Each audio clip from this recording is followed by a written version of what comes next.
Hello friends, welcome to my channel technical Syed में। और आज का हमारा टॉपिक है difference among block inline and inline block elements. Previous video में हमने सूडो क्लासेस क्या होती हैं और उनको हम कैसे यूज़ करते हैं, और एंकर सूडो क्लासेस क्या होती हैं, हमने उनके बारे में स्टडी किया था। अब सूडो क्लासेस के बारे में मजीद वीडियोस बनाने से पहले हमें इन तीन एलिमेंट्स का डिफरेंस समझना बहुत ज़्यादा ज़रूरी है। उसके बाद ही आप फर्दर सूडो क्लास का यूज़ अंडरस्टैंड कर सकेंगे। तो पहले हम इन तीनों का डिफरेंस अच्छे से अंडरस्टैंड करते हैं और उसके बाद हम नेक्स्ट वीडियोस जो है अगेन सूडो क्लासेस के बारे में बनाएंगे। तो चलिए प्रैक्टिकल की तरफ चलते हैं और फिर वीडियो को एंड करते हैं। तो सबसे पहले डेस्कटॉप पे हमने एक फोल्डर क्रिएट कर लिया है ब्लॉक एंड इनलाइन के नेम से। उसके बाद इस फोल्डर के अंदर हमारे पास दो फाइल्स हैं, एक है block and inline dot C S S और दूसरी है block and inline dot H T M L. अब इसके बाद इन दोनों फाइल्स को हमने वी एस कोड के अंदर ओपन कर लिया है। तो सबसे पहले हम बात करते हैं block and inline dot H T M L की। इस फाइल के अंदर हमने पहले से कुछ कोड लिखा हुआ है जिसके अंदर हमने इसको टाइटल दिया है block inline and inline block elements के नेम से। उसके बाद हमने एक फाइल अटैच करी है लिंक टैग के through block and inline dot C S S के नेम से। ये वही फाइल है जो कि हमारे पास इस फोल्डर के अंदर मौजूद है। अब इसके बाद इसके बॉडी टैग के अंदर हमने यहाँ पे एक हेडिंग का एलिमेंट दिया है, एक पैराग्राफ का एलिमेंट दिया है और तीन स्पैन के एलिमेंट दिए हैं। तो पहले हम ब्राउजर पे जाके देख लेते हैं कि ये फाइल हमारी कैसी नज़र आ रही है। तो ये आप देख सकते हैं फिलहाल हमारी फाइल ये कुछ इस तरह से नज़र आ रही है। अब इसके बाद सबसे पहले हम बात करेंगे ब्लॉक लेवल की, मतलब ब्लॉक लेवल एलिमेंट कौन सा होता है। ब्लॉक लेवल एलिमेंट जो है वो बहुत सारे होते हैं, जिसमें से यहाँ पे मैंने दो लिखे हैं। सही है, एक हेडिंग का और एक पैराग्राफ का। अब ब्लॉक लेवल एलिमेंट चाहे कोई सा भी हो, आपने उसको पहचानना कैसे है, मतलब उसकी कुछ खासियतें होती हैं जिनके ज़रिए आप ब्लॉक लेवल के एलिमेंट को पहचान भी सकते हैं और उनका इस्तेमाल भी कर सकते हैं। तो ब्लॉक लेवल एलिमेंट की पहली खासियत ये होती है कि ये हमेशा अपने आप को सेपरेट रखता है, मतलब ये हमेशा न्यू लाइन में अपने आप को रखता है और ये फुल विड्थ यूज़ करता है ब्राउज़र की। मतलब ये कि जैसे अब ये हमारे ब्राउज़र पे ये दोनों जो हैं, ये दोनों ब्लॉक लेवल हैं। अब ये फुल विड्थ यूज़ करते हैं। अब हमें कैसे पता चलेगा कि ये दोनों फुल विड्थ यूज़ कर रहे हैं इस वक्त? अब वो ऐसे पता चलेगा कि हम यहाँ पे इसकी जो डॉट सी एस एस की फाइल है जो कि हमने यहाँ पे लिंक करी हुई है, इसके अंदर पहले आके इन दोनों को बॉर्डर दे देते हैं। मतलब ये कि H1 जो है इसको हमने एज अ सेलेक्टर लिख दिया। उसके बाद इसको हम पहले कलर दे देते हैं, कलर इसको हम रेड दे देते हैं। अब इसके बाद हम इसको बॉर्डर देते हैं। इसको हमने बॉर्डर दिया, बॉर्डर पे हमने इसको ब्राउन कलर दे दिया और टाइप इसकी हम सॉलिड दे देते हैं और इसको हम 2 पिक्सल इसकी विड्थ कर देते हैं, मतलब इसका जो बॉर्डर का साइज़ है वो 2 पिक्सल है। अब इसके बाद हम ब्राउज़र पे आते हैं।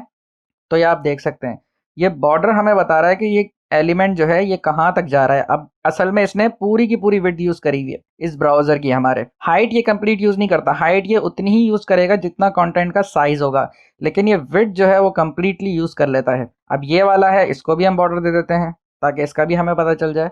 अब ये वाला कौन सा था, ये पैराग्राफ था। सही है, अब पैराग्राफ का हम यहाँ पे P एज अ सेलेक्टर लिखते हैं और उसके बाद इसको हम प्रॉपर्टी दे देते हैं और प्रॉपर्टी हम सेम ही दे देते हैं। ठीक है, इसको हमने सेम प्रॉपर्टी दे दी और अब उसके बाद हम रिफ्रेश करते हैं तो आप ये देख सकते हैं ये इसने भी कंप्लीट बॉर्डर यहाँ पे लिया हुआ है। अच्छा, यहाँ पे आप एक और काम कर सकते हैं। मैंने आपको ग्रुपिंग सेलेक्टर का जो ट्यूटोरियल बनाया था उसमें मैंने बताया था कि आप जो है एज अ ग्रुपिंग भी इनको स्टाइलिंग दे सकते हैं। मतलब ये H1 है तो आप कॉमा लगाएंगे और यहाँ पे P लिख दिया तो ये तब भी सेम ही रहेगा। अब इसको हम रिफ्रेश कर रहे हैं तो ये आप देख सकते हैं।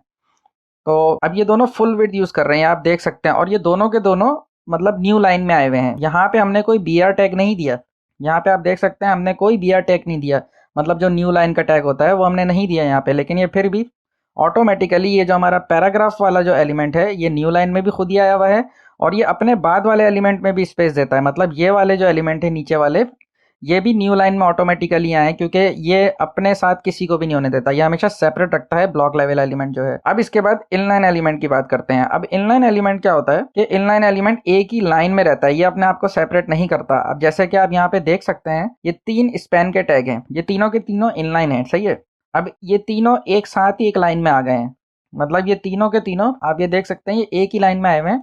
इन्होंने कोई न्यू लाइन ब्रेक नहीं करी है, मतलब ये तीनों ने एक दूसरे को न्यू लाइन में नहीं भेजा। तो इसको हम बॉर्डर देते हैं। अब देखते हैं ये कितनी विड्थ जो है ऑक्यूपाई कर रहा है। तो अगर हम इस स्पैन टैग को सेम प्रॉपर्टीज देते हैं, यही वाली, मतलब कलर और बॉर्डर हम इसको देते हैं, लेकिन हम इसका जो है सॉरी सिर्फ प्रॉपर्टीज देते हैं। तो अब लेकिन हम जो इसका कलर है, कलर इसका हम ब्लू कर देते हैं।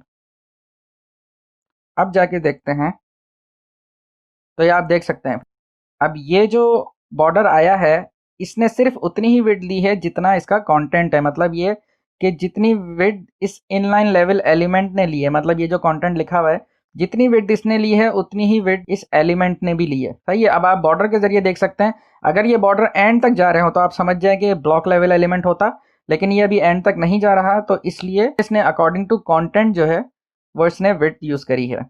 सही है। अब इसके अंदर एक और डिफरेंस क्या होता है, मतलब ब्लॉक एंड इनलाइन के अंदर। अब इसमें एक और डिफरेंस ये है कि जो ब्लॉक लेवल एलिमेंट्स हैं उनको हम हाइट एंड विड्थ की प्रॉपर्टीज दे सकते हैं, मतलब इनकी हाइट और विड्थ हम सेट कर सकते हैं जितनी हम चाहें। लेकिन इनलाइन एलिमेंट पे हाइट और विड्थ प्रॉपर्टीज इफेक्टिव नहीं है, मतलब जितना इसका कंटेंट है ये उतनी ही विड्थ लेगा और उतनी ही हाइट लेगा। इसके अलावा हम इसको खुद से हाइट और विड्थ नहीं दे सकते, लेकिन हम ब्लॉक लेवल एलिमेंट को दे सकते हैं। सही है। तो ये भी हम करके देख लेते हैं। पहले यहाँ पे हम हाइट इसको देते हैं 150 px। 150 px हमने इसको हाइट दे दी है, और उसके बाद विड्थ इसको हम देते हैं 100 px। सही है। अब इसको हम ब्राउज़र पे जाके देखते हैं, तो आप ये देख सकते हैं ये ब्लॉक लेवल एलिमेंट, इन दोनों के ऊपर ये हाइट और विड्थ जो हमने प्रॉपर्टीज़ दी हैं वो अप्लाई हो गई हैं। अब इसके बाद हम इन तीनों को यही प्रॉपर्टीज़ देते हैं, इन तीनों को मतलब इनलाइन एलिमेंट्स को। तो यहाँ पे स्पैन को अगर हम हाइट एंड विड्थ देंगे तो ये आप देख सकते हैं कुछ भी नहीं हुआ, ये दोनों की दोनों स्पैन के ऊपर अप्लाई नहीं हुई। स्पैन के लिए ये दोनों की दोनों प्रॉपर्टीज ये यूजलेस हैं।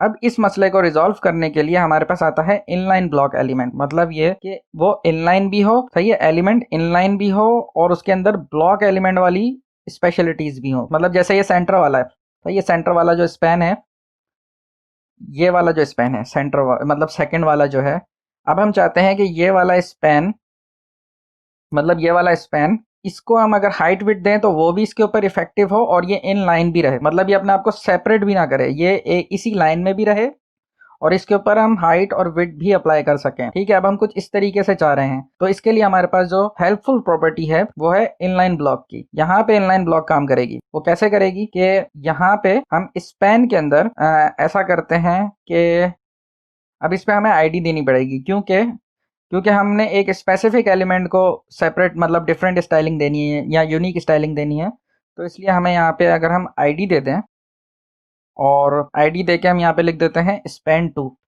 सही है। अब स्पैन 2 लिखा और सीएसएस में स्पैन 2 को स्टाइलिंग दे देते हैं स्पैन 2, और आईडी है तो इसलिए हमें यहाँ पे हैश लिखना पड़ेगा।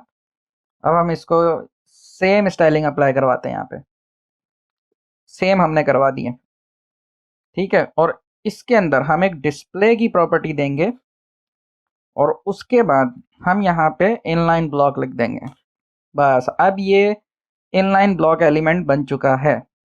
तो अब हम इसको रिफ्रेश करेंगे तो ये आप देख सकते हैं यहाँ पे इसके ऊपर ये प्रॉपर्टी अप्लाई हो चुकी है, मतलब हाइट और विड्थ इसके ऊपर अप्लाई हुई हुई है सिर्फ सेकंड वाले के ऊपर, क्योंकि अब ये इनलाइन ब्लॉक बन चुका है, मतलब ये इनलाइन भी है और इसके ऊपर हाइट और विड्थ भी, मतलब ब्लॉक एलिमेंट वाली जो है प्रॉपर्टीज अप्लाई हो रही हैं। तो ये मकसद होता है बेसिकली इनलाइन ब्लॉक का। तो आपको अब समझ आ चुका होगा कि इनलाइन और ब्लॉक और इनलाइन ब्लॉक में क्या डिफरेंस होता है। अब इसी तरीके से अगर आप चाह रहे हैं कि ये जो ब्लॉक लेवल एलिमेंट है, ये दोनों के दोनों जो ऊपर हैं, ये दोनों एलिमेंट्स, अब आप चाह रहे हैं कि ये इनलाइन बन जाए, मतलब ये ब्लॉक ना रहें, ये इनलाइन बन जाए, तो ये भी हम कर सकते हैं। अगर हम अब ये दोनों है ना, मतलब H1 और जो है पैराग्राफ, अब अगर हम इन दोनों को कुछ भी ना करें, सिर्फ और सिर्फ एक डिस्प्ले की प्रॉपर्टी दे के और उसके अंदर अगर हम लिख दें इनलाइन। सही है। अब इसको हमने इनलाइन दे दी। अब क्या होगा, अब इन दोनों के ऊपर ये जो हाइट और विड्थ जो है अप्लाई हुई हुई है, इसका इफेक्ट ख़त्म हो जाएगा, मतलब ये दोनों अब अप्लाई नहीं होंगी, ये यूजलेस हो जाएंगी और ये एक लाइन में आ जाएंगे, मतलब ये इनलाइन हो जाएंगे। तो देखते हैं रिफ्रेश करके, तो ये आप देख सकते हैं ये दोनों के दोनों इनलाइन हो चुके हैं। मतलब अब ये इन्होंने अपने आप को सेपरेट नहीं किया, इन्होंने अपने आप को इन इनलाइन एलिमेंट्स के साथ ही ज्वाइन कर लिया है। उम्मीद है कि आपको अच्छे से डिफरेंस समझ आ चुका होगा। अगर आपको कोई कन्फ्यूजन है तो आप दोबारा से इस वीडियो को देखें तो आपको ये कॉन्सेप्ट अच्छे से क्लियर हो जाएगा। तो उम्मीद करता हूँ कि आपको वीडियो पसंद आई होगी, और अगर आपको वीडियो पसंद आई है तो इसे लाइक करें। मिलते हैं नेक्स्ट वीडियो में। Thanks for watching.